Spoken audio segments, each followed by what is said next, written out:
मेरी काशी में पधारे सभी मेरे सम्मानित अतिथिगण, देवी और सज्जनों, विश्व के सबसे प्राचीन जीवन शहर काशी की पावन धरती पर आप सभी को देखकर आज मन बहुत ही प्रसन्न हो गया, बहुत ही अच्छा लग रहा है। मैं आप सभी का महादेव की नगरी काशी में काशिल तमिल संगमम में हृदय से स्वागत करता हूं। இந்த நிகழ்ச்சியிலே கலந்து கொண்டு சிறப்பித்துக் கொண்டிருக்கும் உத்தரப்பிரதேச மாநில கவர்னர் திருமதி ஆனந்திபென் அவர்களே, உத்தரப்பிரதேச மாநில முதல்வர் யோகி ஆதித்யநாத் அவர்களே, மத்திய அமைச்சரவையில் என்னுடைய சகாக்கள் தர்மேந்திர பிரதான் அவர்களே, முருகன் அவர்களே, உலக புகழ்பெற்ற இசையமைப்பாளர் இசைஞானி இளையராஜா அவர்களே, முன்னாள் மத்திய அமைச்சர் பொன் ராதாகிருஷ்ணன் அவர்களே, மேலும் இங்கே வந்திருக்கின்ற பெரியோர்களே, தாய்மார்களே, உலகத்திலேயே பழமையான வாழ்க்கை வரலாற்றை கொண்டிருக்கின்ற இந்த காசி மாநகருக்கு காசி தமிழ்ச் சங்கமம் என்ற நிகழ்ச்சியிலே கலந்து கொள்வதற்காக தமிழகத்திலிருந்து வந்திருக்கின்ற என்னுடைய விருந்தினர்களே, உங்கள் அனைவரையும் வருக வருக என வரவேற்று வணக்கத்தை தெரிவித்துக் கொள்கிறேன். हमारे देश में संगमों की बड़ी महिमा, बड़ा महत्व रहा है। नदियों और धाराओं के संगम से लेकर विचारों, विचारधाराओं, ज्ञान, विज्ञान और समाजों, संस्कृतियों के हर संगम को हमने सेलिब्रेट किया है। ये सेलिब्रेशन वास्तव में भारत की वीरताओं और विशेषताओं का सेलिब्रेशन है और इसलिए काशिल तमिल संगमम अपने आप में विशेष है, अद्वितीय है। நம்முடைய இந்திய திருநாட்டில் சங்கம திருவிழாக்கள், சங்கமங்கள் எப்போதுமே மிக சிறப்பாக கொண்டாடப்படுகின்றன. அது நதிகளின் சங்கமமாக இருக்கட்டும், கொள்கைகள் எண்ணங்களின் சங்கமமாக இருக்கட்டும், ஞானம் விஞ்ஞானம் போன்றவற்றின் சங்கமமாக இருக்கட்டும், சமூகம் கலாச்சாரம் இவற்றின் சங்கமமாக இருக்கட்டும், சங்கமம் ஒவ்வொன்றையும் நாம் ஒரு விழாவாக கொண்டாடி வருகிறோம். இந்த நாடு பல வேற்றுமைகள், சிறப்புகள் கொண்ட ஒரு நாடு. அதை கொண்டாடவே இப்படிப்பட்ட ஒரு சங்கம திருவிழா காசி தமிழ் சங்கமம் தன்னுடைய இந்த விளையாட்டு விழா நிகழ்ச்சிகளிலே ஒரு தனித்துவம், சிறப்பு கொண்டிருக்கிறது.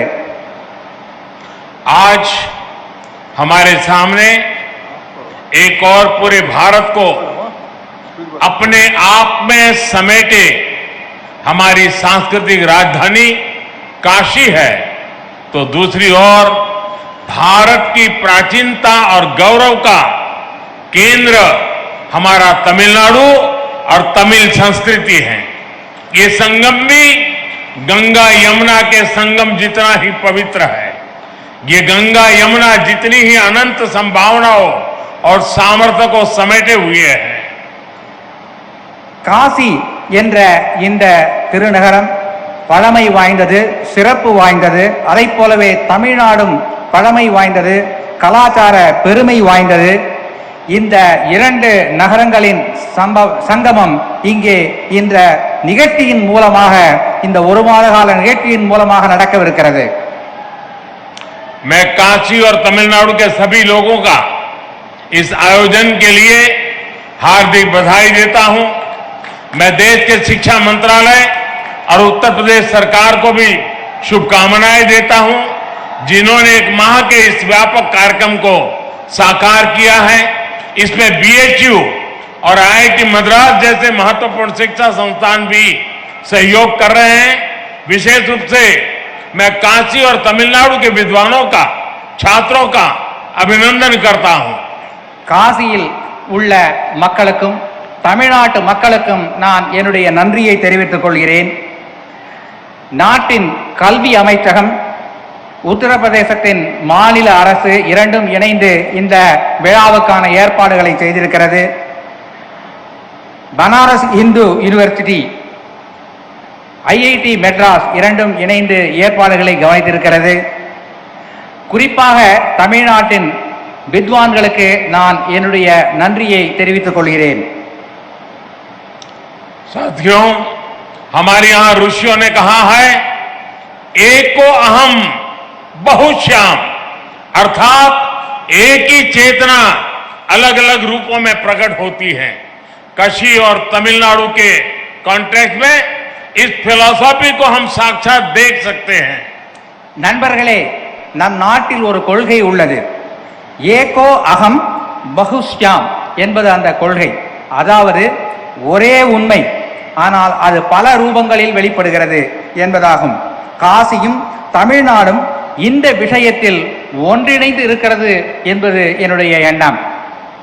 काशी और तमिलनाडु दोनों ही संस्कृति और सभ्यता के टाइमलेस सेंटर्स हैं।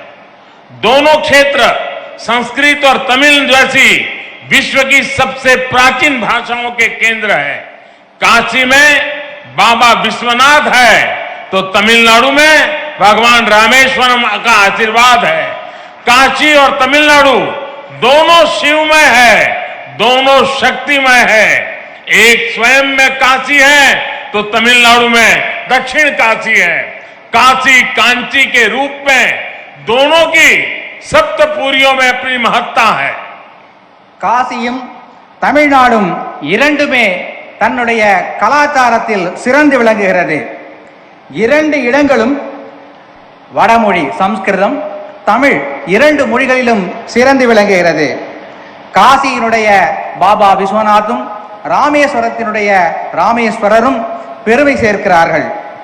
காசி தமிழ்நாடு இரண்டும் சிவமயமானது, சக்திமயமானது. காசி தமிழ்நாடு இரண்டும் திருக்கோயில்களுக்கு பிரபலமானது. தமிழகத்திலே காசி, தென்காசி என்ற ஊர் பிரபலமானது. காசி, காஞ்சி இந்த இரண்டு நகரங்களும் 7 முக்கியமான நகரங்களில் ஒன்றானவை. काशी और तमिलनाडु दोनों संगीत, साहित्य और कला के अद्भुत स्रोत भी हैं।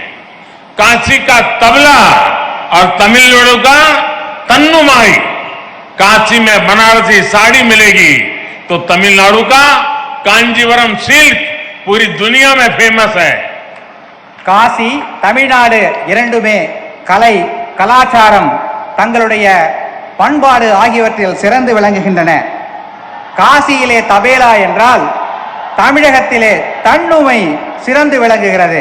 காசியிலே காசிப்பட்டு சிறந்தது என்றால் தமிழகத்திலே காஞ்சிப்பட்டு சிறந்து விளங்குகிறது. दोनों भारतीय अध्यात्म के सबसे महान आचार्यों की जन्मभूमि और कर्मभूमि है। काशी भक्त तुलसी की धरती तो तमिलनाडु संत तिरुवल्लुवर की भक्ति भूमि।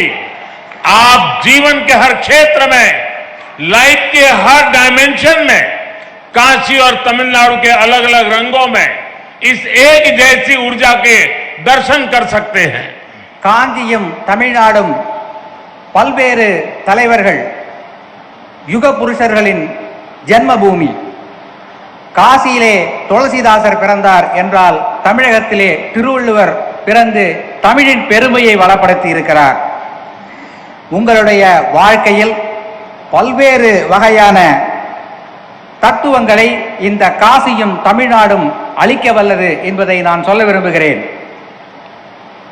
आज भी तमिल विवाह परंपरा में काशी यात्रा का जिक्र होता है, यानी तमिल युवाओं के जीवन की नई यात्रा से काशी यात्रा को जोड़ा जाता है। ये है तमिल दिलों में काशी के लिए अविनाशी प्रेम, जो न अतीत में कभी मिटा न भविष्य में कभी मिटेगा।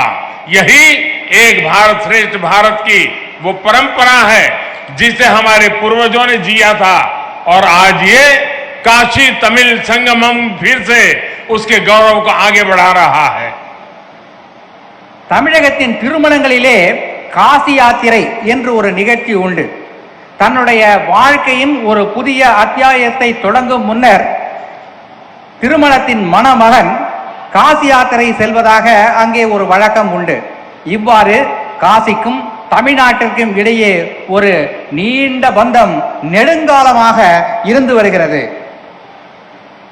साथियों, काशी के निर्माण में, काशी के विकास में भी तमिलनाडु ने अभूतपूर्व योगदान दिया है। तमिलनाडु में जन्मे डॉक्टर सर्वपल्ली राधाकृष्णन बीएचयू के पूर्व कुलपति थे। उनके योगदान को आज भी बीएचयू याद करता है। श्री राजेश्वर शास्त्री जैसे तमिल मूल के प्रसिद्ध वैदिक विद्वान काशी में रहे। उन्होंने रामघाट पर सांगवेद विद्यालय की स्थापना की। ऐसे ही पट्टाभिराम शास्त्री जी, जो कि हनुमान घाट में रहते थे, उन्हें भी काशी के लोग याद करते हैं। காசியை நிர்மாணித்ததில், காசியின் வளர்ச்சியில் தமிழர்களின் பங்கு பல உள்ளது. எடுத்துக்காட்டாக சர்வப்பள்ளி ராதாகிருஷ்ணன் அவர்கள் பனாரஸ் இந்து யூனிவர்சிட்டியின் வளர்ச்சிக்கு பெரும் பங்காற்றியுள்ளார். இதனை இன்றும் பனாரஸ் இந்து யூனிவர்சிட்டி நினைத்து பார்க்கிறது. இவர் மட்டுமல்ல, ராஜேஸ்வர் சாஸ்திரி என்பவர் ராம்காட் பகுதியில் ஒரு சாமவேத பாடசாலை நிறுவி இங்கே வேதம் வளர துணை புரிந்திருக்கிறார். மேலும் பட்டாபிராம் சாஸ்திரி என்பவர் ஹனுமான்காட் பகுதியில் வாழ்ந்து அங்கே ஒரு திருக்கோவிலையும் நிர்மாணித்திருக்கிறார். आप काशी भ्रमण करेंगे तो देखेंगे कि हरिश्चंद्र घाट पर काशी काम कोटीश्वर पंचायतन मंदिर है, जो कि एक तमिलियन मंदिर है। केदार घाट पर भी 200 वर्ष पुराना कुमार स्वामी मठ है तथा मार्कंडेय आश्रम है। यहां हनुमान घाट और केदार घाट के आसपास बड़ी संख्या में तमिलनाडु के लोग रहते हैं, जिन्होंने पीढ़ियों से काशी के लिए अभूतपूर्व योगदान दिए हैं। இங்கே நீங்கள் காசி நகரை சுற்றி பார்க்கவிருக்கிறீர்கள். ஹரிச்சந்திர காட் என்கின்ற அந்த படித்துறைக்கு அருகிலே காசி காமகோட்டீஸ்வர் பஞ்சாயத்தன் திருக்கோயில் அமைந்திருக்கிறது. அதனை பார்ப்பீர்கள். இது தமிழ்நாட்டின் ஒரு பண்பாட்டை காட்டுகின்ற ஒரு கோயில். அதுபோலவே கேதார் காட் பகுதியில் 200 வருட பழமையான குமாரசாமி மடமும் மார்க்கண்டேய ஆசிரமும் இருக்கிறது. ஹனுமான்காட் பகுதியில் தமிழ்நாட்டை சேர்ந்த பலர் வசிக்கிறார்கள். இவற்றையெல்லாம் நீங்கள் இந்த காசியை சுற்றி பார்க்கும் போது பார்ப்பீர்கள். तमिलनाडु की एक और महान विभूति, महान कवि श्री सुब्रमण्यम भारती जी, जो कि महान स्वतंत्रता सेनानी भी थे, वो भी कितने समय तक काशी में रहे। यही मिशन कॉलेज और जयनारायण कॉलेज में उन्होंने पढ़ाई की थी। काशी से वो ऐसे जुड़े कि काशी उनका हिस्सा बन गई। कहते हैं कि अपनी पॉपुलर मूछें भी उन्होंने यही रखी थी। ऐसे कितने ही व्यक्तित्वों ने, कितनी ही परंपराओं ने, कितनी ही आस्थाओं ने काशी और तमिलनाडु को राष्ट्रीय एकता के सूत्र से जोड़कर रखा है। अब बीएचयू ने सुब्रमण्यम भारती के नाम से चेयर की स्थापना करके अपना गौरव और बढ़ाया है। தமிழ்நாட்டை சேர்ந்த மற்றொரு மிகவும் முக்கியமான நபர் மகாகவி சுப்பிரமணிய பாரதியார் இங்கே காசியிலே வாழ்ந்திருக்கிறார். பல ஆண்டு காலம் வாழ்ந்திருக்கிறார். அவர் இங்கே மிஷன் கல்லூரியிலும் ஜெயநாராயண் கல்லூரியிலும் படித்திருக்கிறார். காசியிலேதான் அவர் தன்னுடைய முறுக்கு மீசையை வைக்க ஆரம்பித்தார் என்று சொல்லுகிறார்கள். நம்முடைய பனாரஸ் இந்து யூனிவர்சிட்டி பாரதியார் இருக்கை என்ற ஒரு இருக்கையை ஏற்படுத்தி பாரதியாரையும் தமிழையும் சிறப்பிக்கவிருக்கிறது. साथियों, काशी तमिल संगमम का ये आयोजन तब हो रहा है जब भारत ने अपनी आजादी के अमृत काल में प्रवेश किया है। अमृत काल में हमारे संकल्प पूरे देश की एकता और एकजुट प्रयासों से पूरे होंगे। भारत वो राष्ट्र है जिसने हजारों वर्षों से शंभो मनासी जानताम के मंत्र से एक दूसरे के मनों को जानते हुए, सम्मान करते हुए स्वाभाविक सांस्कृतिक एकता को जिया है. காஷ்மீர் காசி தமிழ் சங்கமம் என்ற இந்த நிகழ்ச்சி சுதந்திரத்தின் அமிர்த காலமான இந்த தொடக்க காலத்தில் நடைபெறுகிறது. நம்முடைய நாட்டில் சம்போ மனசி ஜான்தாம் என்ற ஒரு பழமொழி உண்டு. இதன் பொருள் என்னவென்றால் ஒருவருக்கொருவர் மனதை புரிந்து கொண்டு நடக்க வேண்டும் என்பதுதான் இந்த காசி தமிழ்ச் சங்கமம் நிகழ்ச்சி இதைத்தான் வெளிப்படுத்துகிறது. हमारे देश में सुबह उठकर सौराष्ट्र सोमनाथम से लेकर सेतु बंधे तु रामेशम तक 12 ज्योतिर्लिंगों के स्मरण की परंपरा है. हम देश की आध्यात्मिक एकता को याद करके हमारा दिन शुरू करते हैं. हम स्नान करते समय, पूजा करते समय भी मंत्र पढ़ते हैं. गंगे च यमुने चैव गोदावरी सरस्वती नर्मदे सिंधु कावेरी जले अस्मिन सन्निधिम करो. अर्थात गंगा यमुना से लेकर गोदावरी और कावेरी तक सभी नदियां हमारे जल में निवास करें. यानी हम पूरे भारत की नदियों में स्नान करने की भावना करते हैं. நாம் காலையில் எழுந்ததும் சொல்லுகின்ற ஒரு மந்திர ஸ்லோகம் என்னவென்றால் சௌராஷ்டிரே சோமநாதம் என்பதிலிருந்து தொடங்கி சேதுபந்தேது ராமேஸ்வர் என்ற அந்த 12 ஜோதிர்லிங்கங்களை பற்றி நாம் சொல்லி அவற்றை மனதிலே நினைத்து நம்முடைய நாளை தொடங்குகிறோம். இவ்வாறு தேச ஒற்றுமை உணர்வை தூண்டுகின்ற அந்த ஒரு ஸ்லோகத்தோடு தான் நமது நாள் தொடங்குகிறது. அது மட்டுமல்ல, பூஜை செய்யும் போதும் குளிக்கும் போதும் கங்கேஜ யமுனே செய்வ கோதாவரி சரஸ்வதி நர்மதே சிந்து காவேரி ஜலேஸ்மின் தன்னிரும் குரு என்கின்ற மந்திரத்தை சொல்லுகிறோம். இதன் பொருள் என்னவென்றால் கங்கை, யமுனை, கோதாவரி, காவேரி போன்ற அந்த புனித நதிகளின் ஆசீர்வாதங்கள், அதிலே குளித்த புண்ணியம் நமக்கு கிடைக்கட்டும் என்பதாகும். இவ்வாறு தேச ஒற்றுமை என்பதைத்தான் இந்த மந்திரங்கள் எல்லாம் நமக்கு உணர்த்துகின்றன. हमें आजादी के बाद हजारों वर्षों की इस परंपरा को, इस विरासत को मजबूत करना था. इस देश का एकता सूत्र बनाना था. लेकिन दुर्भाग्य से इसके लिए बहुत प्रयास नहीं किए गए. काशी तमिल संगमम आज इस संकल्प के लिए एक प्लेटफॉर्म बनेगा. ये हमें हमारे इस कर्तव्यों का बोध कराएगा और राष्ट्रीय एकता को मजबूत करने के लिए ऊर्जा देगा. சுதந்திரம் அடைந்த பிறகு நாம் இந்த தேச ஒற்றுமையை வளர்க்கும் இந்த செயலை செய்து நாட்டை வளப்படுத்தி இருக்க வேண்டும். ஆனால் பல்வேறு காரணங்களாக இது நடக்காமல் போய்விட்டது. இப்போது இந்த காசி தமிழ்ச்சங்கமம் என்ற இந்த போன்ற நிகழ்ச்சிகளின் மூலம் தேச ஒற்றுமையை வளர்க்கின்ற பணியை நாம் செய்யவிருக்கிறோம். साथियों, भारत का स्वरूप क्या है, शरीर क्या है, ये विष्णु पुराण का एक श्लोक हमें बताता है, जो कहता है उत्तरम यत् समुद्रस्य हिमाद्रश्चैव दक्षिणम वर्षम तद भारतम नाम भारतीयत्र संतति. अर्थात भारत वो जो हिमालय से हिंद महासागर तक की सभी विविधताओं और विशेषताओं को समेटे हुए है और उसकी हर संतान भारतीय है. நம்முடைய நாடு என்றால் என்ன, இதனுடைய இந்த பரப்பு, உடல், சரீரம் என்பது என்ன என்பதை பற்றி விஷ்ணு புராணத்தில் ஒரு ஸ்லோகம் உள்ளது. இந்த ஸ்லோகம் சொல்கின்ற கருத்து என்னவென்றால், வடக்கே இமாலயத்திலிருந்து தெற்கிலே குமரி வரை இந்த நாடு நம்முடைய ஒற்றுமைகள், வேற்றுமைகள் இவற்றோடு பலமாக விளங்குகின்ற ஒரு நாடு என்று சொல்லுகிறது.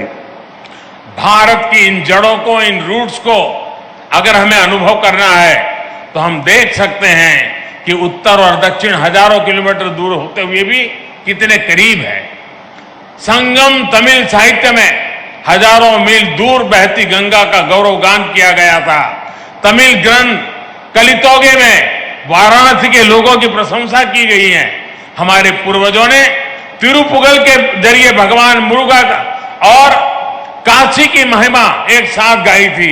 दक्षिण का काशी कहे जाने वाले तेन काशी की स्थापना की थी। இந்திய திருநாட்டின் இந்த மூலங்களை வேர்களை நாம் பாதுகாக்க வேண்டும். இது போன்ற சங்கமம் நிகழ்ச்சிகளால் தான் இதனை பாதுகாக்க முடியும். தமிழின் சங்க இலக்கியத்தில் பல்வேறு காசியை பற்றிய செய்திகள் கிடைக்கின்றன. கலித்தொகையில் செய்திகள் கிடைக்கின்றன. திருப்புகழில் காசியை பற்றியும் முருகனை பற்றியும் பாடப்பட்ட பாடல்கள் கிடைக்கின்றன. தமிழகத்திலே தென்காசி என்ற ஒரு ஊர் இருக்கிறது என்பது உங்களுக்கெல்லாம் தெரியும். साथियों, ये भौतिक दूरियां और ये भाषा भेद को तोड़ने वाला अपनत्व ही था जो स्वामी कुंवर गुरु पर तमिलनाडु से काशी आए और इसे अपनी कर्मभूमि बनाया था। धर्मापुरम आधीनम के स्वामी कुंवर गुरु पर ने यहां केदार घाट पर केदारेश्वर मंदिर का निर्माण कराया था। बाद में उनके शिष्यों ने तंजावुर जिले में कावेरी नदी के किनारे काशी विश्वनाथ मंदिर की स्थापना की थी। பரப்பளவின் அடிப்படையிலான இந்த தூரம் எப்படி குறுகிவிட்டது என்பதை இங்கே பார்க்கிறீர்கள் அல்லவா? இத்தகைய ஒரு எண்ணத்தை குமரகுருபர சுவாமிகள் காட்டியுள்ளார். அவர் தமிழகத்திலிருந்து இங்கே வந்து கேதார்காட் பகுதியில் ஒரு மடத்தை நிறுவி தமிழையும் பாரதத்தின் ஒற்றுமையையும் நிலைநாட்டினார். பிறகு தமிழ்நாட்டிற்கு சென்று தஞ்சாவூர் மாவட்டத்தில் காசி விஸ்வநாதர் கோயில் ஒன்றையும் நிர்மாணித்தார். मनोन्मणियम सुंदर नारजी ने तमिलनाडु के राज्य गीत तमिल ताई वार्तु को लिखा है। कहा जाता है कि उनके गुरु कोड़गा नल्लूर सुंदरर स्वामीगल जी ने काशी के मणिकर्णिका घाट पर काफी समय बिताया था। खुद मनोन्मणियम सुंदर नारजी पर भी काशी का बहुत प्रभाव था। तमिलनाडु में जन्म लेने वाले रामानुजाचार्य जैसे संत भी हजारों मील चलकर काशी से कश्मीर तक की यात्रा करते थे। आज भी उनके ज्ञान को प्रमाण माना जाता है। மனோன்மணியம் சுந்தரனார் அவருடைய குருநாதர் மனோன்மணியம் சுந்தரனார் தமிழ்தாய் வாழ்த்தினை எழுதியவர். அவருடைய குருநாதர் கோடகநல்லூர் சுந்தர சுவாமிகள் என்று அழைக்கப்படுபவர் இங்கே மணிகர்ணிகா காட் என்கின்ற அந்த படித்துறை அருகிலே வந்து சில காலம் வாழ்ந்து அங்கே ஒரு திருக்கோவிலையும் அமைத்திருக்கிறார். श्री राजगोपालाचार्य जी की लिखी रामायण और महाभारत से दक्षिण से उत्तर तक पूरा देश आज भी इंस्पिरेशन लेता है। मुझे याद है मेरे एक टीचर ने मुझे कहा था कि तुमने रामायण और महाभारत तो पढ़ ली होगी, लेकिन अगर इसे गहराई से समझना है तो जब भी तुम्हें मौका मिले तुम राजा जी ने जो रामायण और महाभारत लिखेंगे वो पढ़ोगे तो तुम्हें कुछ समझ आएगा। मेरा अनुभव है रामानुजाचार्य और शंकराचार्य से लेकर राजा जी और सर्वपल्ली राधाकृष्ण जी तक दक्षिण के विद्वानों ने भारतीय दर्शन को समझे बिना हम भारत को नहीं जान सकते। ये महापुरुष हैं, उनको हमें समझना होगा। தமிழகத்தின் சக்கரவர்த்தி ராஜகோபாலாச்சாரியார் அவர்கள் ராமாயணத்தையும் மகாபாரதத்தையும் எழுதியிருக்கிறார். என்னுடைய ஆசிரியர் எங்களிடத்திலே சொன்னார், நீ ராமாயணத்தையும் மகாபாரதத்தையும் படித்திருக்கலாம், ஆனால் சக்கரவர்த்தி ராஜகோபாலாச்சாரியார் எழுதிய இந்த இரு காவியங்களையும் நீ படிக்கவில்லை என்றால் அது முழுமை பெறாது என்று அவர் சொன்னார். என்னுடைய அனுபவத்தில் ராமானுஜாச்சாரியார், சங்கராச்சாரியார் ஆகியோர் தென்னகத்திலிருந்து வட இந்தியா வந்து காசி காஷ்மீர் முதல் சென்று இங்கே ஒரு ஒற்றுமை உணர்வை ஏற்படுத்தி இருக்கிறார்கள். அந்த ஒற்றுமை உணர்வை நாம் பாதுகாத்து வளர்த்திட வேண்டும். साथियों, आज भारत ने अपनी विरासत पर गर्व का पंच प्राण सामने रखा है। दुनिया में किसी भी देश के पास कोई प्राचीन विरासत होती है तो वो देश उस पर गर्व करता है। उसे गर्व से दुनिया के सामने प्रमोट करता है। हम इजिप्ट के पिरामिड से लेकर इटली के कोलोसियम और पीसा की मीनार तक ऐसे कितने ही उदाहरण देख सकते हैं। பாரதத்தின் பழம் பெருமையை பழைய கால வளர்ச்சியை நாம் இன்று பார்க்கிறோம். உலகத்தில் உள்ள பல நாடுகள் தங்களிடம் உள்ள பழமையான சில செய்திகளை உலகிற்கு வெளிச்சம் போட்டு காட்டுகின்றன. எடுத்துக்காட்டாக எகிப்தில் உள்ள பிரமிடுகள், இத்தாலியில் உள்ள கொலோசியம் போன்றவை. இவற்றையெல்லாம் உலகிற்கு எடுத்து அவர்கள் சொல்லுகிறார்கள். हमारे पास भी दुनिया की सबसे प्राचीन भाषा तमिल है। आज तक ये भाषा उतनी ही पॉपुलर है, उतनी ही लाइव है। दुनिया में लोगों को पता चलता है कि विश्व की ओल्डेस्ट लैंग्वेज भारत में है तो उन्हें आश्चर्य होता है, लेकिन हम उसके गौरवगान में पीछे रहते हैं। இந்தியாவிலும் நம்முடைய திருநாட்டிலும் பழமையான ஒரு விஷயம் உள்ளது. அது என்னவென்றால் தமிழ் மொழி. இந்த தமிழ் மொழியின் பழம் பெருமையை நாம் உலகிற்கு எடுத்து சொல்ல வேண்டும். இந்தியாவிலே இப்படிப்பட்ட ஒரு பழமையான மொழி இருக்கிறது என்பதை கேட்டு உலக மக்கள் மிகவும் ஆச்சரியமடைகிறார்கள். அந்த மொழியை நாம் கௌரவம் தந்து வளர்க்க வேண்டும், பாராட்ட வேண்டும். ये हम 130 करोड़ देशवासियों की जिम्मेदारी है कि हमें तमिल की इस विरासत को बचाना भी है, उसे समृद्ध भी करना है। अगर हम तमिल को भुलाएंगे तो भी देश का नुकसान होगा, और तमिल को बंधनों में बांध कर रखेंगे तो भी इसका नुकसान है। हमें याद रखना है, हम भाषा भेद को दूर करें, भावनात्मक एकता कायम करें। இந்திய திருநாட்டின் 130 கோடி மக்களின் கடமை தமிழ் மொழியை காக்க வேண்டும். நாம் தமிழ் மொழியை காக்க தவறினால் நம் நாட்டிற்கு நஷ்டம் ஏற்படும். அவ்வாறு தமிழ் மொழியை காக்க தவறினால் தமிழ் மொழிக்கும் நஷ்டம் ஏற்படும். எனவே நம் இடையே உள்ள மொழி பேதங்களை எல்லாம் தவிர்த்து தமிழ் மொழி போன்ற பழமையான மொழியை நாம் பாதுகாத்து வளர்த்திட வேண்டும். साथियों, काशील तमिल संगमम मैं मानता हूं ये शब्दों से ज्यादा अनुभव का विषय है। अपनी इस काशी यात्रा के दौरान आप उनकी मेमोरी से जुड़ने वाले हैं तो आपके जीवन की पूंजी बन जाएंगे।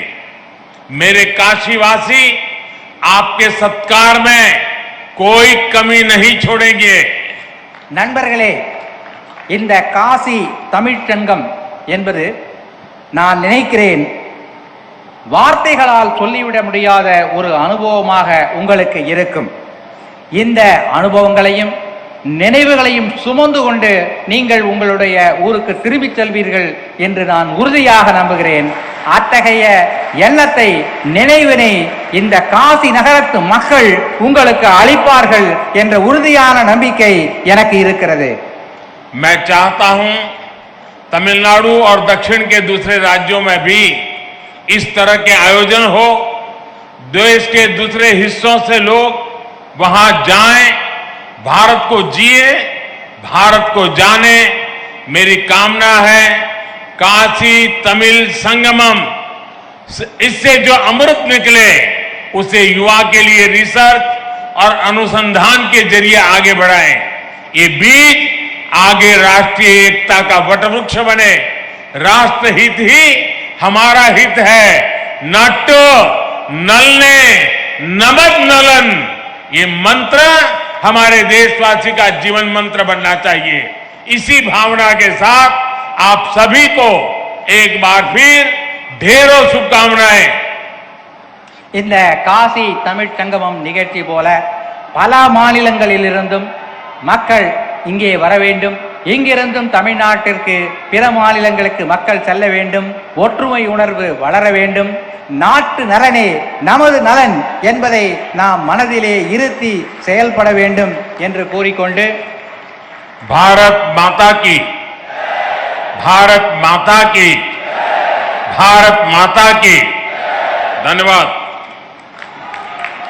वणक्कम।